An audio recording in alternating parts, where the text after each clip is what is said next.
get when you mix immigration policy with the federal budget. A very high stakes showdown. Hey everyone, and welcome back to Beyond the Bill Number, the podcast where we take the fine print of legislation and turn it into something you can actually follow and maybe enjoy a little bit. I'm Sarah. And I'm Stephen, and today's episode is all about immigration policy, but not in the way you usually hear about it, particularly from us, as we tend to do quite a lot on immigration. No campaign speeches, no border footage. Today, we're diving into something more Washington, the budget process. Yes, absolutely. Everyone loves a bit of budget process, which, to be fair, it's where a lot of the most important decisions actually get made, particularly in Congress. It really is. It's where the rubber meets the road, as they like to say. Absolutely. We have mentioned before how completely crazy the American budget process is, but it is worth just touching on it again. It is completely crazy. So no other country that I know of certainly does it this way. Every country raises taxes, and every country then has to decide how it's going to spend those taxes. And normally the government of the day gets to decide how they're going to spend the taxes. That's sort of what you elect them for. It's pretty much the 90% of what you elect them for is so that they get to choose how to spend your tax money. But not in America, of course. No. In America, the opposition gets to veto what the government is going to do, even though the people didn't vote for them. It's completely insane. But in the UK, we have a budget every year, and it's a big deal. The Chancellor of the Exchequer, who's at number 11 Downing Street, will come out into the street and hold up this battered red briefcase, which is the traditional briefcase they've used for centuries because, it's Britain, to put all the documents in. And there's all sorts of pomp and ceremony around it. And then she goes and spends some time in the House of Parliament, presents her plan for the next 12 months. The opposition say, oh, that's terrible, we hate it, it's terrible. And then there's a debate, and then there's a vote. And this is the most important vote of the year because they have to vote the budget. They have to actually approve the budget. But of course, it's just a straight majority vote. And because the government has a majority and the MPs wouldn't dream of voting against the budget because it would bring the government down, the government always wins. On those rare occasions in history when they haven't, it has literally mean that there's then going to have to be an election to choose a new government, because if you can't get your budget through, what can you do? You don't shut things down. You don't stop paying people. not pay the people who are charged with defending the president from getting shot just after someone's tried to shoot the president. It's nuts. It's absolutely nuts. Yeah, I mean, it's so crazy. And it's also so interesting how all of these different initiatives are trying to get snuck in, and all these really creative approaches. I feel like over the last 2 years, all we've really been appreciating more and more is that there is some very creative ways that people are trying to word legislation, pass legislation, sneak things in here and there. And I feel like the budget is the number one battleground for that. So It is. We'll get into the details of this and the eye-watering sums of money that are being spent on like immigration enforcement and the like. But it's worth just putting, I think, the whole economy in a global context. So at the moment, the entire global economy is suffering some severe shocks, has been for some time. In fact, in the UK and most of Europe, we've never really recovered from 2008. So we're still suffering from 2008. Thanks very much for that, guys. So we've been looking at less than 1% growth over those years on average. It's just dreadful. And meanwhile, the costs of government benefits and all that kind of stuff has gone through the roof. So we are in deep, deep trouble. With the idea that we could have tens and tens of billions of dollars to spend on things that frankly aren't crucial would be, oh my God, our Chancellor would absolutely love that. She'd actually be able to do something for a change rather than just saying, oh, I'm going to have to raise taxes again, which is what's happening. And it's the same everywhere, and it's getting worse, and we're obviously looking at a massive economic shock which will probably cause a global recession over the next few months because of everything that's going on in the Middle East. And yet in the United States you're squabbling over spending tens of billions of pounds on masked vigilantes wandering the streets, snatching people and putting them into concentration camps. It's just the weirdest thing, because that's not what the American people care about. The American people care about the same as everything else, which is, the price of eggs and the price of gas and all of those kind of things. It's just a weird disconnection from the political class. Yeah, it does really feel like the times that we're in right now, and what the politicking is politicking versus what people care about and what is influencing them has really, there's never been a greater gap between those two things, in my opinion. It's the perfect opportunity for politicians on both sides of the aisle to say, look, we're in a crisis. There's a world crisis with oil and the Straits of Hormuz, all of that. We're at war. It's time to put aside these relatively petty differences for a while. Let's just agree to shelve these questions for a while and move on to talk about more important things. And by the way, let's not spend all of these billions of pounds on ICE just yet. Instead, let's use it to sort of, relieve the pressure on American consumers. Something like that they could do, but there just doesn't seem to be any sign of that. No, there really doesn't.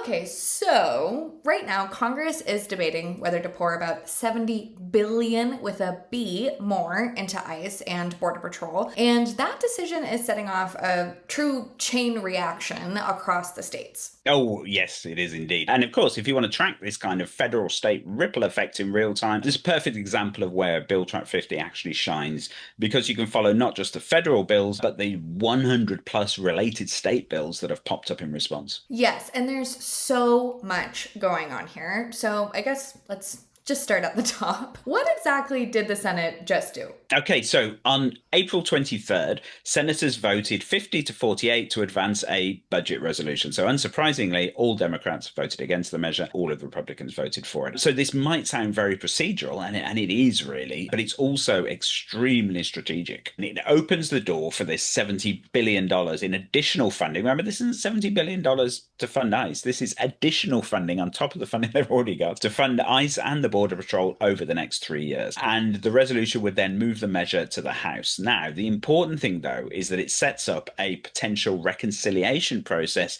which would allow Republicans to bypass a filibuster in the Senate and actually manage to pass this bill in the face of opposition from Democrats. Okay, so this isn't just about funding, it's about how to pass that funding. Yes, exactly. Reconciliation is the key here. It's essentially a legislative shortcut for budget-related measures, and it's the only way that the government of the day can actually pass their budgets if they don't have support from the opposition. Of course, they're supposed to go out and get support from the opposition, but if they don't have that, they can only really do it through this reconciliation process because, of course, you need 60 senators in the Senate to actually pass it. They don't have them. And this is where things get super interesting because the funding is tied to something else, right? Yes, of course. So everyone will be aware that there is a partial Department of Homeland Security shutdown that's been going on since mid-February. So Democrats are refusing to back this legislation that includes ICE funding without sweeping changes to immigration enforcement practices. People remember they don't want them to wear masks, they want to have to identify themselves, but really curb what they see as the excesses of the behavior over the past few months. And of course, this is all following events in January when 2 US citizens were killed by ICE agents in Minnesota. So immigration enforcement funding is stalling the funding for other key agencies such as the TSA and even the Secret Service. Ah, yes, those incredibly long TSA lines that we have been seeing. Yeah.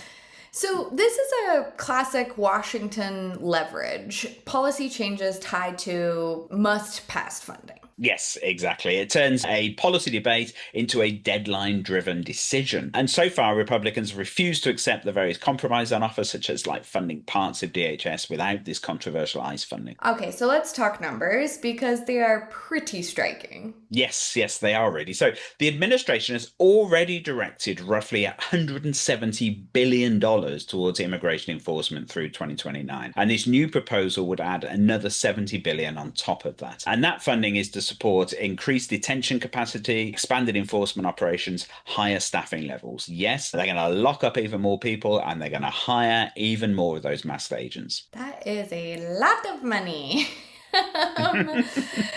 Okay, and we're talking about detention levels already exceeding 68,000 people with capacity of going to over 100,000 people. Yes, 100,000 people. This isn't incremental, it's a major scale up. Remember, these aren't 100,000 criminals being locked up in prison. These are 100,000 potential illegal immigrants who are being detained prior to the process and so on in these facilities that are popping up all over the country. And let's just put in a bit of context here. So the total annual funding for ICE would be roughly equivalent to the entire defense budget of France, a major power. Now, obviously, President Trump has been highly critical of European countries for not spending enough on defense, and he's not wrong. He's not wrong. But France does a pretty good job, actually, and certainly recent events have shown that their military is pretty robust compared to a lot of other countries like the UK. And this is ICE funding is the same as France actually spend on their entire military. And it really does beg that question. A cost of living crisis, perhaps there might be better ways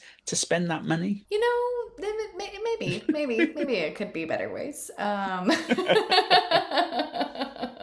let's layer in the politics, because this didn't just come out of nowhere. No, immigration was dare I say, the central issue in the 2024 election. And the current administration has emphasized visible, active enforcement. So the strategy has been to increase capacity, increase visibility, and reinforce this message that enforcement is the top priority of the government. But that approach has also created some political friction, we could say. You can say a little bit of friction, yes. So especially after enforcement action in places like Minnesota, obviously there were massive protests and these huge calls across the country for increased oversight of exactly what ICE are doing. And let's not forget the legal side of it as well, because obviously you detain all of these people. You then need lawyers to actually put them through legal processes. ICE just didn't have enough people. They were completely swamped. And so they were constantly in violation of various judges' court orders, asking them to release people. So it's been an absolute mess, actually, and in a lot of states has caused a lot of problems, and not only in blue states. Actually, this has happened obviously across the whole country. Yeah, it has happened literally across the entire country, but it seems like there's a lot of response from Democrats to this and this funding push in particular. Yes, absolutely. So the Democrats are trying to step up here and they're doing what they can. So they're focusing on oversight and accountability. So the argument is that before expanding this funding any further, Congress needs to ensure stronger transparency on what's going on and clear limits on the enforcement practices that are happening. Let's not be, snatching children out of their bed in the middle of the night, that kind of thing. Limit it a little bit.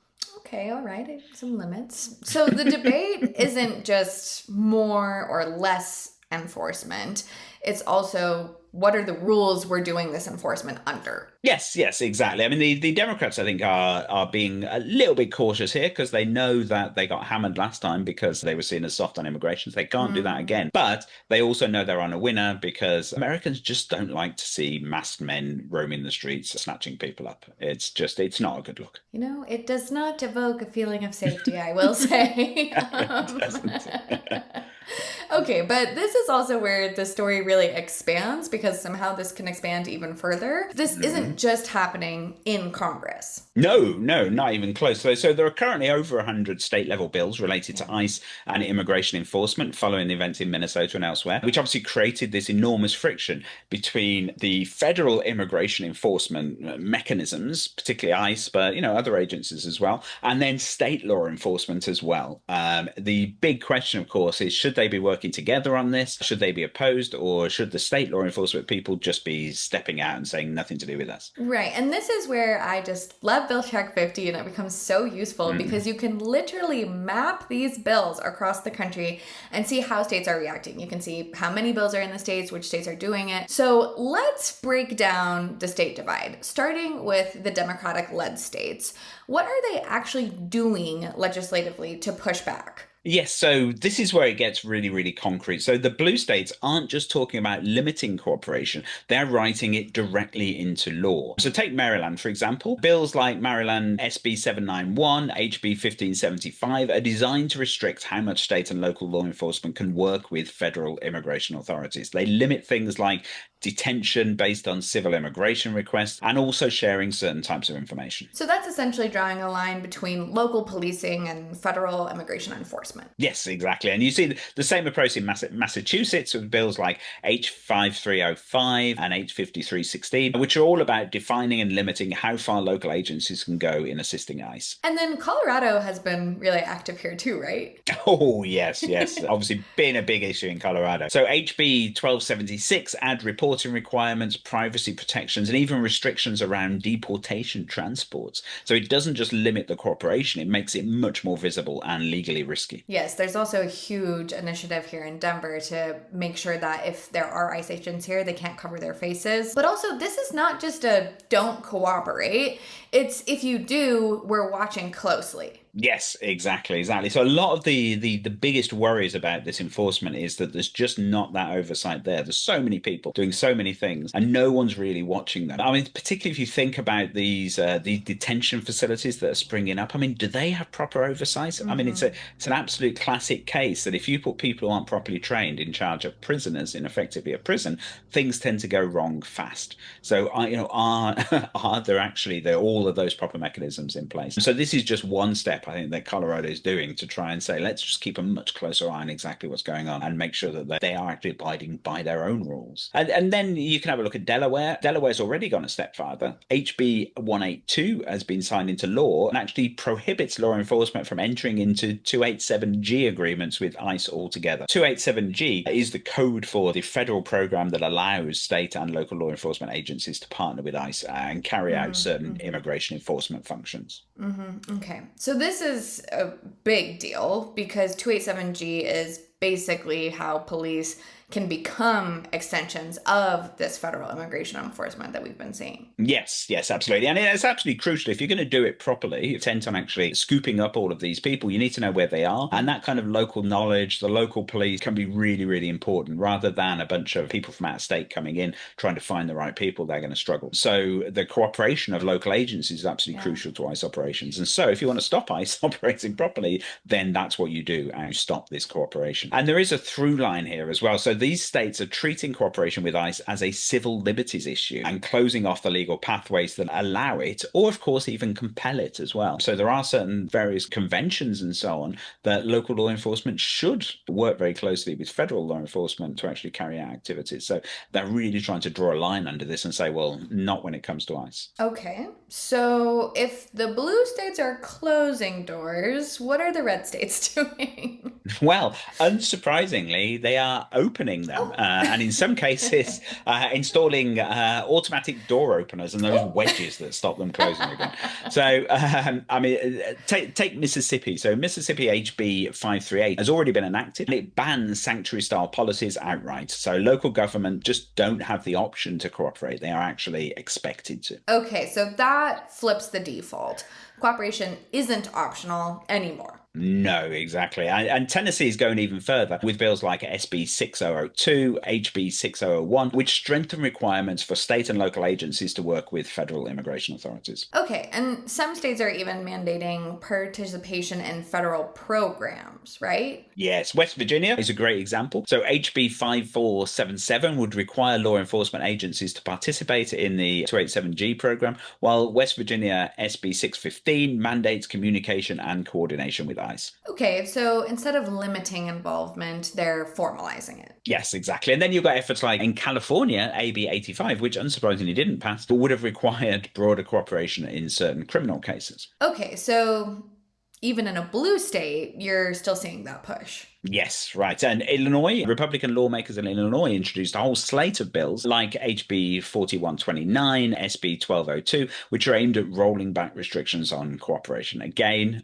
in Illinois, they're very unlikely to pass. Okay, so big picture, red states are treating cooperation with ICE as a public safety requirement, not as a policy choice. Yes, exactly. If blue states are building barriers, red states are building bridges, and in some cases requiring everybody to march across them. Okay, and then there's the Minnesota of it all. Absolutely. Minnesota, of course, was where this all blew up. I mean, there was some stuff in California beforehand, but Minnesota was really the epicenter of the resistance to this as the site of Operation Metro Surge, where there were thousands of arrests, mass protests, obviously that fatal shooting of US citizens, and that really shifted the political conversation fast. And in fact, could force the government to actually draw back a lot of this and really scale back a lot of the things they were doing anyway. Right, because that's when policy turns into something that people are reacting to in real time. It's not just words on a bill in Washington. Yes, exactly. And you're seeing that reaction now play out in legislation as well. So on the Democrat side, you've got bills like HF 3413, SF 3842,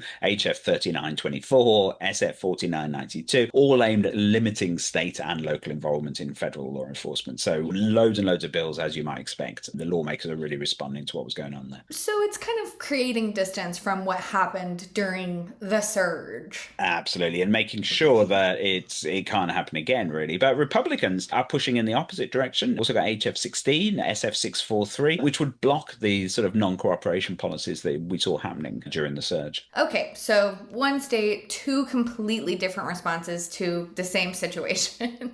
Yes, absolutely. And obviously completely polarized, completely partisan, everybody going along party lines. And Minnesota, of course, isn't just part of the story. It's really the entire debate compressed into one state. And I think Minnesotans, quite angry about the whole thing. Yeah, they seem to be ground zero for a lot of stuff these days. Really do. Really do.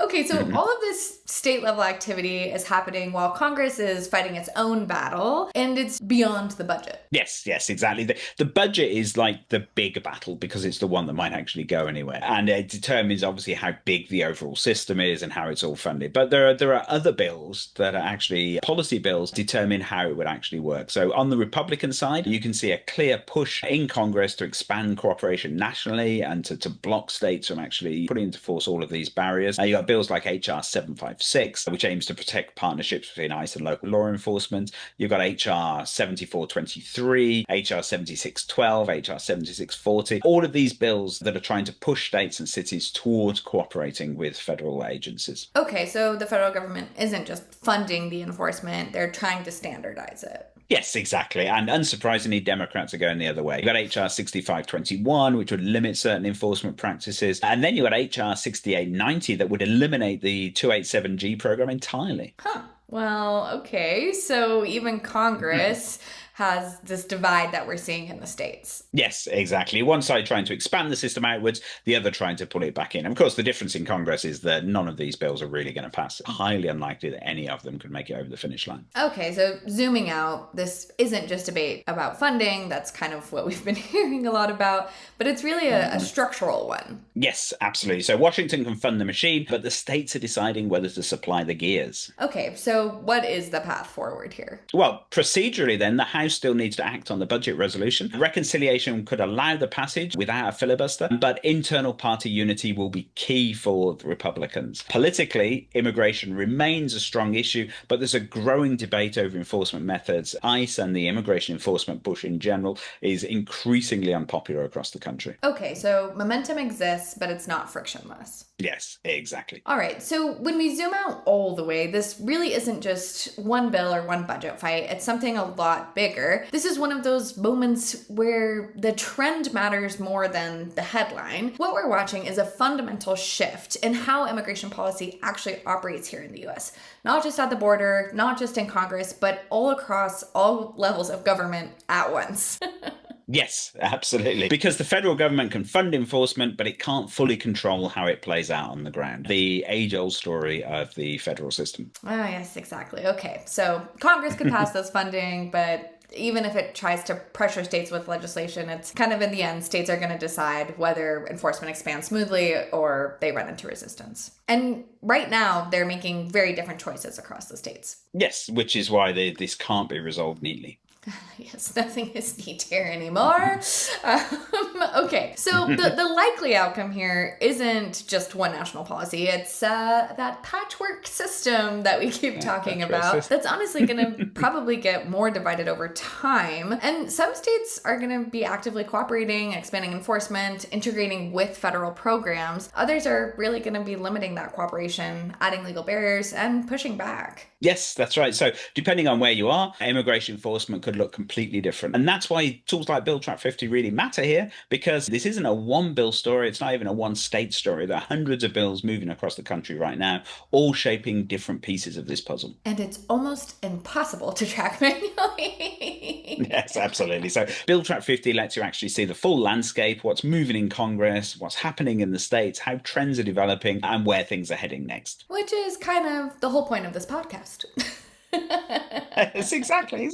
We go beyond the bill number. All right, so that's it for today's episode of Beyond the Bill Number. If you want to explore the bills yourself or keep up with what's coming out, you know where to go. Yep, we'll be back next time with another story where the fine print matters a lot more than it looks. See you next time.